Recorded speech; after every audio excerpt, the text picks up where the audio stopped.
میں لوگوں کے سامنے بات نہیں کر سکتا. جہاں بھی زیادہ لوگ جمع ہوں جب مجھے بات کرنی پڑتی ہے تو مجھے بہت زیادہ مشکل پیش آتی ہے. احساس کمتری میں مبتلا لوگوں کی سب سے بڑی شکایت یہ ہوتی ہے. تو آج میں 4 ایسے طریقوں پہ بات کروں گا کہ اگر آپ کو اس طرح کی احساس کمتری ہے تو آپ پر اعتماد شخص کی طرح بات کر سکیں گے، محفل میں جا سکیں گے اور جہاں پہ بھی آپ کو ضرورت پڑے گی بات کرنے کی آپ ہچکچائیں گے نہیں. السلام علیکم، میرا نام محمد زبیر خان ہے. میں ایز اے سائیکالوجسٹ کام کرتا ہوں. جب ہم زندگی میں کامیابی کی طرف بڑھتے ہیں تو کافی ساری مشکلات کا ہمیں سامنا کرنا پڑتا ہے، مگر ایک بہت بڑی مشکل جو بہت سے لوگوں کو پیش آتی ہے وہ ہے احساس کمتری. وہ لوگ احساس کمتری کی وجہ سے آگے کی طرف بڑھنے میں ناکام رہتے ہیں، اور احساس کمتری میں سب سے بڑا جو ان کو مسئلہ پیش آتا ہے وہ یہ آتا ہے کہ وہ لوگوں سے بات نہیں کر سکتے. وہ مؤثر انداز سے اپنی بات سمجھا نہیں سکتے لوگوں کو، اور پھر اس کی وجہ سے یہ ہوتا ہے کہ جو جہاں پہ بھی وہ کام کر رہے ہوتے ہیں وہ اپنا اثر رسوخ وہاں پہ قائم نہیں کر پاتے، اور تو اس وجہ سے ان کو بہت مشکل ہوتی ہے کہ وہ زندگی میں آگے بڑھ سکیں. آج میں 4 ایسے طریقوں پہ بات کروں گا اسپیشلی ان لوگوں کے لیے جن کو اکثر مسئلہ ہوتا ہے احساس کمتری کی وجہ سے کہ وہ لوگوں سے بات نہیں کر پاتے. ویسے تو احساس کمتری کی کافی ساری وجوہات ہو سکتی ہیں. اکثر جب میں بات کرتا ہوں کلائنٹ سے تو پتہ چلتا ہے کہ ان کے والدین بہت سخت مزاج تھے. تو بعض دفعہ ہمارے والدین سخت مزاج ہوتے ہیں، یا بعض دفعہ انہوں نے جو سٹینڈرڈ رکھے ہوتے ہیں، جو معیار رکھا ہوتا ہے جس کے مطابق ہم نے اپنی زندگی گزارنی ہے، وہ معیار اتنا اونچا ہوتا ہے کہ اکثر لوگ جو ہیں اس معیار پہ پورے نہیں اترتے اور اس وجہ سے پھر احساس کمتری کا شکار ہو جاتے ہیں. اور میں نے یہ بھی دیکھا ہے کہ بعض لوگ جو کہ انتہائی غریب یا پسماندہ گھرانے سے تعلق رکھتے ہیں ان لوگوں میں بھی احساس کمتری بعض دفعہ پائی جاتی ہے. دوسرا جو ہماری احساس کمتری کی وجہ ہو سکتی ہے وہ اسکول کا ماحول ہوتا ہے کہ وہاں پہ بعض دفعہ بولینگ ہوتی ہے کہ بہت کچھ طاقتور قسم کے کچھ اسٹوڈنٹ آپس میں گروپ بنا لیتے ہیں اور وہ پھر باقی اسٹوڈنٹس کو جو ہے اذیت کا نشانہ بناتے رہتے ہیں.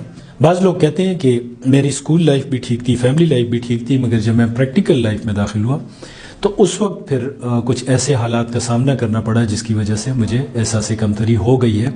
اور عموماً یہ ہوتا ہے کہ وہ سائیکوپیتھس مینیجر یعنی جو کہ اذیت پسند ہوتے ہیں، یا نارسسسٹ مینیجر جو کہ خود پرست ہوتے ہیں، اور بعض دفعہ میکیویلین مینیجرز ہوتے ہیں جو کہ انتہائی کمینے، چالاک اور خود غرض قسم کے مینیجر ہوتے ہیں.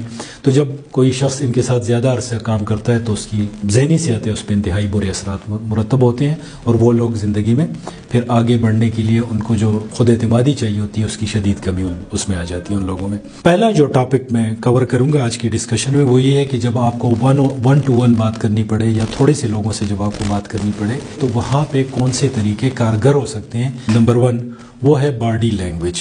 جب آپ کہیں پہ انٹر ہوں کسی محفل میں تو آپ تہیہ کر لیں کہ آپ نے نیچے نہیں دیکھنا، زمین کی طرف نہیں دیکھنا، آپ نے اونچا دیکھنا ہے. اکثر موٹیویٹر آپ کو کہتے ہیں آنکھوں میں آنکھیں ڈال کے بات کریں. ضروری نہیں ہے کہ آپ لوگوں کی آنکھوں میں آنکھیں ڈال کے بات کریں، مگر جب آپ بات کریں تو کم از کم ان کے چہروں کی طرف دیکھیں.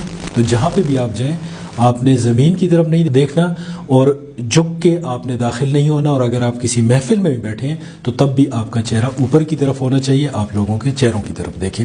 اس سے لوگوں کو یہ امپریشن ملے گا کہ آپ ایک پر اعتماد شخص ہیں. دوسرا پوائنٹ یہ ہے کہ جب آپ بات کریں تو اپنی بات اس موقع کی مناسبت سے جتنی اونچی آواز میں کرنی چاہیے کریں، مگر اس کی سپیڈ سلو رکھیں. مثلا آپ کسی دکان میں جاتے ہیں اور اسے کہتے ہیں یہ چیز کتنی کی ہے، وہ چیز کتنی کی ہے، وہ کتنی کی دے دو گے.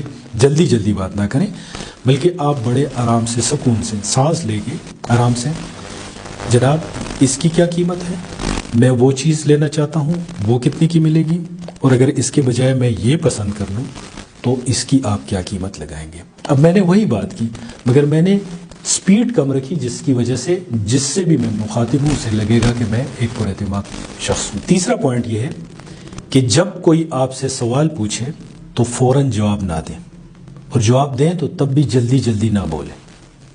سانس لیں، جواب سوچیں اور اس کے بعد جواب دیں. اگر آپ کو سوال سمجھ میں نہیں آیا تو اس کے اگینسٹ پھر سوال پوچھیں. مثلا آپ کسی کے پاس کسی کام سے جاتے ہیں، فائل اس کے سامنے رکھتے ہیں، وہ آپ سے کہتا ہے کہ جی بھائی آپ کہاں سے آئے ہیں، تو آپ اس سے پوچھیں آرام سے کہ جی آپ کا کیا مطلب، میرا تعلق کہاں سے ہے یا میں کس ڈپارٹمنٹ سے ہوں. پھر اس کے بعد جب وہ اگلا سوال پوچھے تو آپ آرام سے کہیے کہ میرا نام یہ ہے، میں فلاں ڈپارٹمنٹ میں فلاں پوسٹ پہ کام کرتا ہوں. اگلا سوال پوچھیں، سانس لیں اور آہستہ سے جواب دیں۔ تو جب بھی آپ جواب دیں فوراً نہ دیں، جلدی جلدی بات نہ کریں۔ چوتھا پوائنٹ یہ ہے، کسی جگہ پہ جہاں پہ آپ کو زیادہ جملے بولنے پڑے تو ہر جملے کے درمیان گیپ دے کے بات کریں۔ ایک تو بات جلدی نہ شروع کریں، ایک سنٹنس بولیں، رک جائیں، اس کے بعد دوسرا سنٹنس بولیں، اس کے بعد تیسرا سنٹنس بولیں، آرام سے۔ آپ نے دیکھا ہوگا جن لوگوں کو یہ آرٹ آتا ہے بولنے کا، لوگوں کے سامنے بات کرنے کا، تو وہ آہستہ آہستہ سنٹنسز کے درمیان گیپ دے کے بات کرتے ہیں۔ تو جو بھی آپ نے بات کرنی، ہر سنٹنس کے درمیان گیپ دے کے بات کریں۔